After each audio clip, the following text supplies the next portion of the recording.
Hi guys, it's Charlotte here from charlotteohara.ca, and in today's video, I have invited my friend back to join us today. So Louise is here from Solopreneur Sidekick. Welcome, Louise. Thanks again for being here. Thanks so much for having me again. Oh, it's a blast. This is so fun. I love doing these videos with you together. And in today's video, we are going to be talking all about how to get website visitors to convert to clients. So this is really great, especially you and I, we work a lot of times designing websites for services-based businesses, or whether that's like a coach or a consultant or anyone offering like a professional service or something. And when that happens, your needs are very different, trying to get those people to land on your website and then convert into a client. It's a different strategy than, let's say, you have an e-commerce website or something. So I know we have lots that we're going to talk about here, and I can't wait to get started with you. Yeah, me too. Let's go. Perfect. All right. So I would say one of my biggest tips, if I had to pick three, I would say the first one is that you have to think really hard about getting like a hook on your services page, right? Because your services page is kind of where you lay it all out, say, this is what I'm offering. This is what I'm in business for. And when you're trying to get someone to convert on your website, odds are, if you're like a services-based business, they're going to be checking out your services page. So you have to make sure that you've really nailed the copy on it. It's really engaging and that you've got lots going on. It's going to say, wow, that person's speaking exactly to me. I want to work with them and book that.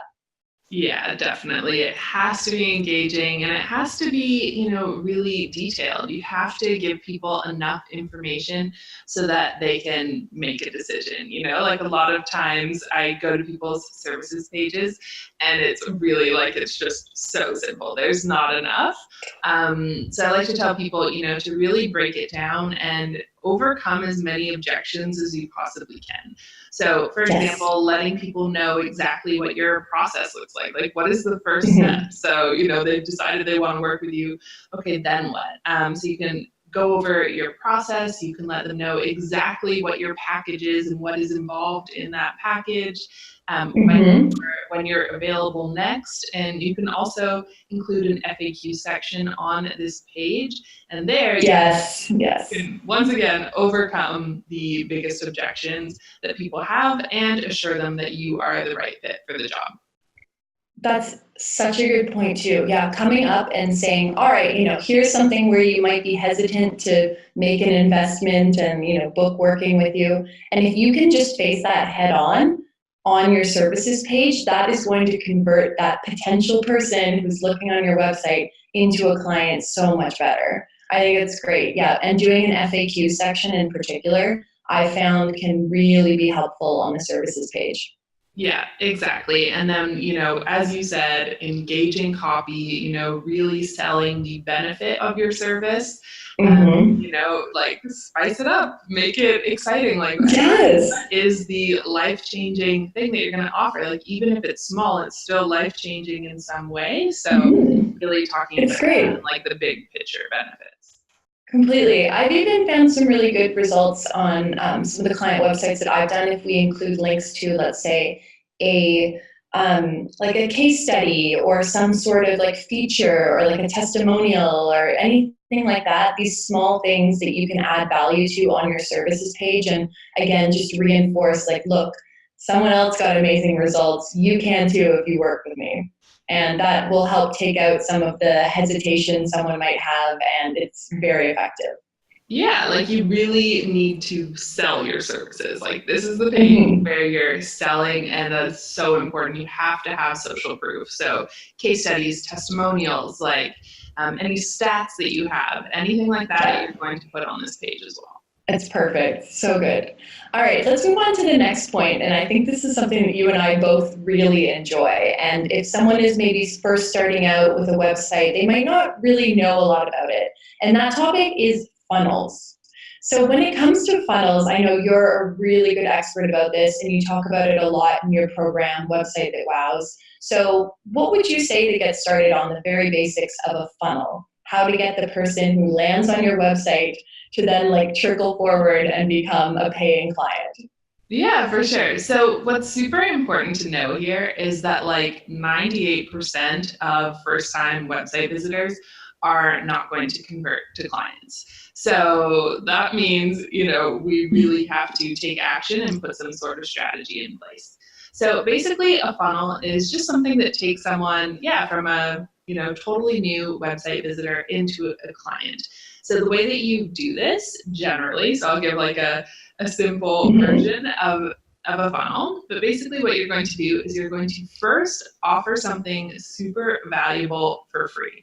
But what you're going to do is you're going to offer this in exchange for an email address. So this is where, on people's websites that they're offering free PDFs, free checklists, like there's so many different variations on this. But this is super important. I always say we're not just creating a static portfolio website, we're having it work for us behind the scenes. So that's where the funnel comes into place. You have to have one. It's non-negotiable, and it's non-negotiable. It's non-negotiable. Yeah. And it's going to book so many more clients for you and make you so much more money from your website. So going back into it, basically you're going to offer something valuable for free, and you're going to do that via email. So someone will type in your email, and then you will automate this process. Deliver. Yeah, it's delivered automatically. Yeah. You are not going in and sending it to every individual person. No, it's automatic. Yeah. Yeah, that would be terrible if you had to do that. So basically you're going to automate this process, and what you're going to do is after you deliver that freebie, you're also going to set in motion an automated email sequence that then, allows you to introduce yourself more, to build up that know, like, and trust factor. And what I like to do is actually get people to, in the email, you're inviting them to take the next step, basically. So you're delivering more value for sure. You're building up, that relationship with this prospect, but definitely in every single email, you're also going to be giving them that next step. Personally, personally for me, my favorite is to offer a free discovery call. I think this, let me know what you think of this one, but I definitely think it is one of the easiest ways to convert someone into a client, because you can just, you can talk about their specific scenario. You can, just make sure that, you guys are a great fit. Like there's so many benefits to doing a call. So in all emails following up from the freebie that you give away, you're going to pitch this discovery call, and you can actually automate that whole process as well. But basically it's an email sequence that follows up from this freebie that does the pitching of your services for you and follows up with people that have visited your site. That's perfect. That's such a good explanation. Exactly. Yeah, and it brings us really well into our third point, which is talking about that free discovery call. So I love the way that you connected that funnel and using it to talk about the discovery call. So again, let's go back and see that. So let's say someone is on your website, they've kind of gone through your funnel, they're like interested, they're like, oh, I like the vibe of this person, I think she would be a good one to work with.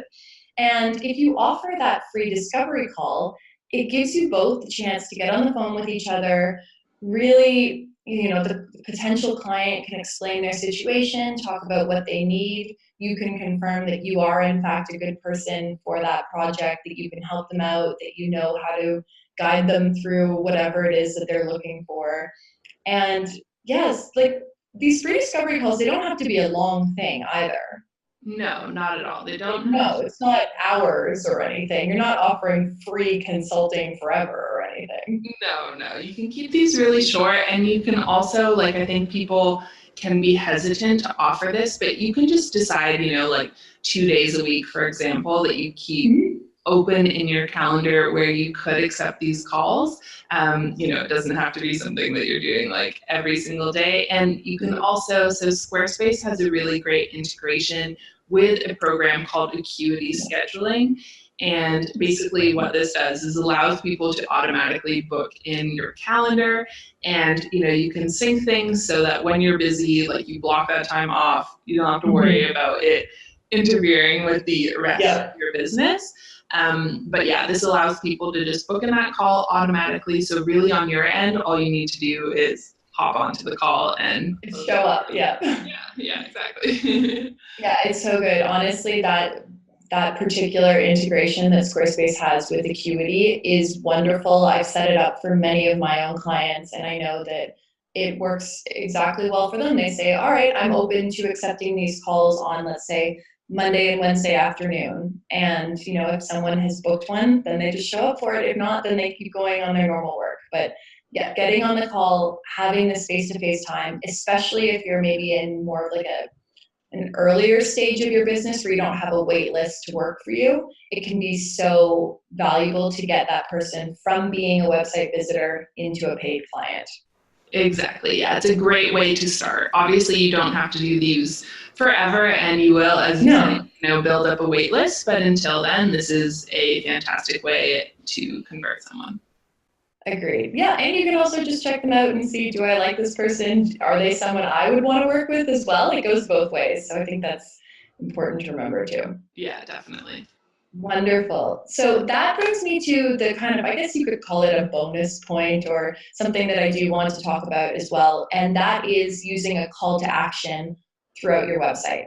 So again, we've mentioned that you're using your website as a way to try to get these people to, you're inviting them basically or instructing them to get in touch in some way, whether it's by email or by these, the discovery calls or something. And we use something called a call to action. So do you want to talk a little bit about that and how we might use it on a website?